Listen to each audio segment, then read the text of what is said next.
Welcome back to the Business of Government Hour.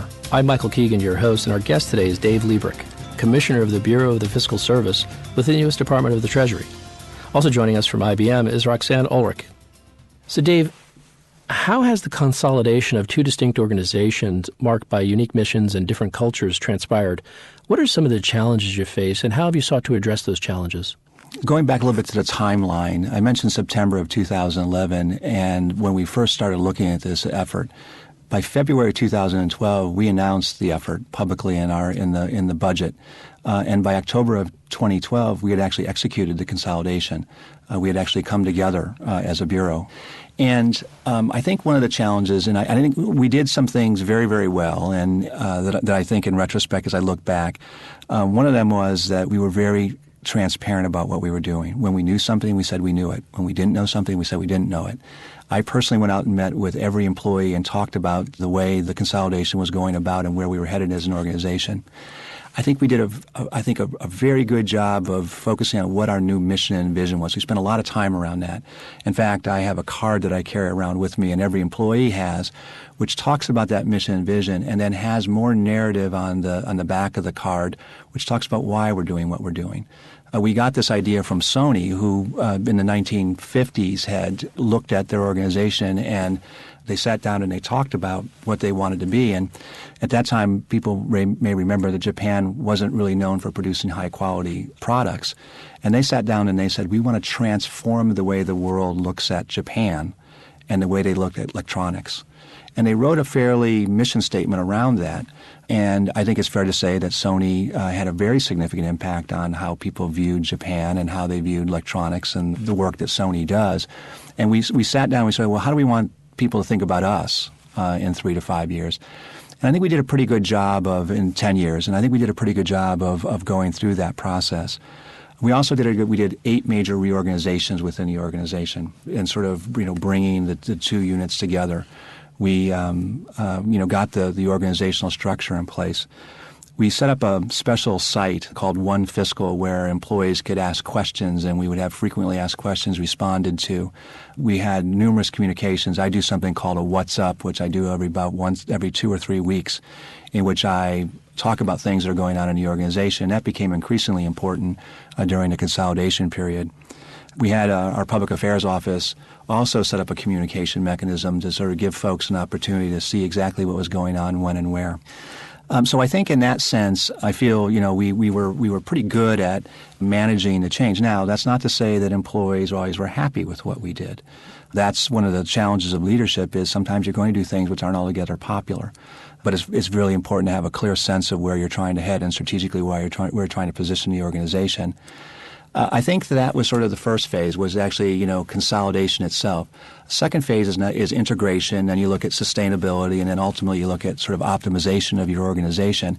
Where we are right now is sort of that remaining that integration phase. How do we get all the policies and practices to align with one another? How do we bring the cultures together?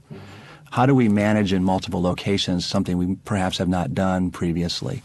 And so we have a lot of work still to do in that area. And I would say we probably have not done, my own view is we need to get back to that very strong communication mechanism of giving people very clear insights into when something's happening and why. I think many of us, we felt as though we were on a sprint for the last year. And now it's time to sort of step back and say, how do we really make sure that these two organizations come together? We have an effort underway right now is to reexamine our values. And we sent a survey out to all of our employees, and we are doing focus groups, and we'll sit down and sort of see what are the right values that we want to have for this new organization going forward. How do we invest in our people? My own view is one of the most important things that we can do in terms of the integration phase of this is making sure people feel valued. And as I mentioned about the card, one of the comments we have on there is we want to be an organization that's recognized as having experts in our field. Well, in order to do that, you have to invest in training. You have to make sure then, so we have a credentialing program that we have underway to look at what credentials do we think are necessary for us to be seen as the real experts in payments and collections and accounting. And we even have a certification program now for call center personnel so that they get certified as certified call center personnel, CPA training, and government financial managers. So we're project managers is another very important one. We have over 130 project managers in the organization. certified project managers. So it's that sort of, guaranteeing each employee 40 hours of training. And we can do that because of the consolidation in some ways has given us more flexibility as we've gotten smaller and our budget's gotten smaller. We've given us a little bit more flexibility through the consolidation to be able to fulfill those commitments to our workers and say, we really do want to make sure you have the skills to do your job well. And this becomes increasingly important, as I mentioned earlier, about the demographics, where so much of the workforce is about ready to retire. I think OPM issued a report recently, said, in the next 2 or 3 years, 30% of the federal workforce will be eligible for retirement. That baby boom generation is going through. And I think for us, one of the things we look at is we say, you can't stop hiring. I mean, you've got to bring new people within the organization. You've got to make sure that when you bring them in, you give them the skills and the resources and the training to be successful at their jobs. So I think that's one of the things as we're looking forward in the next year of the kinds of things that need to happen to appreciate the full merits of the consolidation of the two bureaus.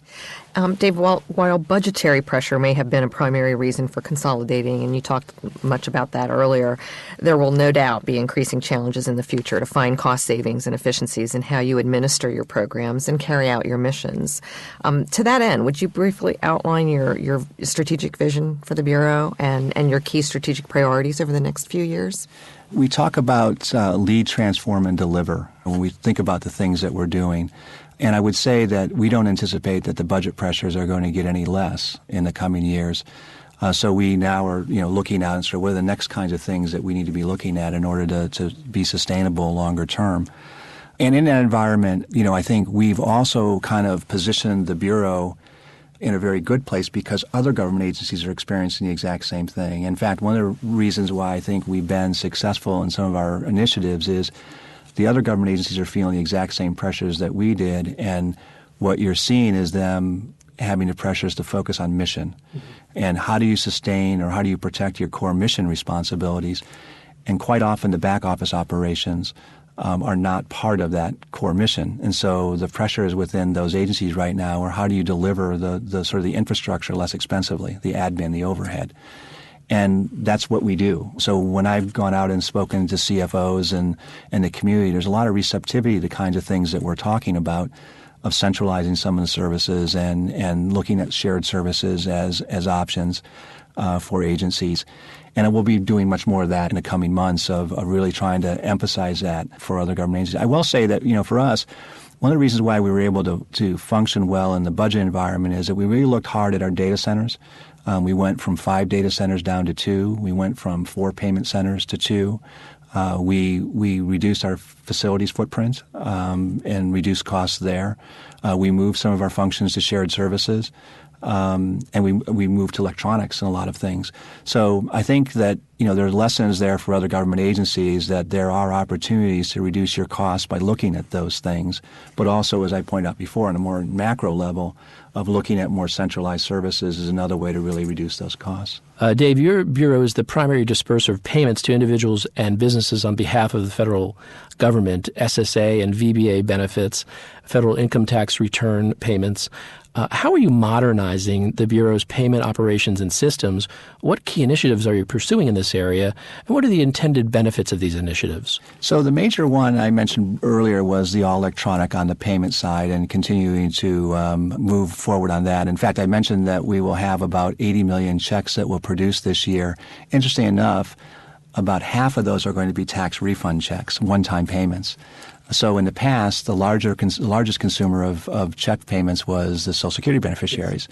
Well, in this past year, now the largest single consumer of check will be the Internal Revenue Service on tax refunds. So we want to try to make as much effort as we can to kind of get that number down. For example, if someone is already receiving a government payment electronically, why not receive your tax refund electronically? So, we can try to do a little bit in that area. I think we also have an initiative underway called our post-payment initiative, and that's to really look at our how we analyze the payments and we account for the payments on the back end. In that process, kind of interestingly, we're finding that we have the potential to bring better data analytics to our payments processes. The example I'll give is that it can provide payment history in a much easier way than we have in the past. So, for example, if you're a Social Security beneficiary and you've been receiving a payment to your bank account for the last 10 years, and all of a sudden that's now been changed to become a payment to a prepaid debit card, you might flag that transaction and say, is there potentially fraud there, that someone has actually somehow tried to redirect that payment in a place it shouldn't be? At the same time, we'll have the ability to look at and say, if 5 payments are going to the same address, is that something that maybe we should pause and look at? If there are 5 payments from 6 different agencies, or 6 different agencies going to the same address, is that something? Now, oftentimes there's very legitimate reasons why that will happen. Multi-generational families will live in one place. There's representative payees who actually administer payments on behalf of others. So it doesn't necessarily mean that there's something that's not exactly right, but it may give you some indication of saying maybe we want to pay a little bit more attention to some of those transactions. And make sure that we're comfortable that they're being paid to the right people for the. So that's in the payments area. That's one of the ongoing areas. In the collections area, we have some work going on where we're looking at ways you can make it easier for individuals to pay the government. Right now, most people can use online banking to pay certain entities like your utilities payments and the like. Well, why shouldn't you be able to pay the government that way and use the online banking service to do that? In addition, we're looking at payment mechanisms at national parks and whether can you use a prepaid card or can you use an e-wallet type transaction in much in the same way that you might be able to do that in your private life. So making it easier to interact with the government in the same way that people interact with themselves or with other private entities in their personal lives.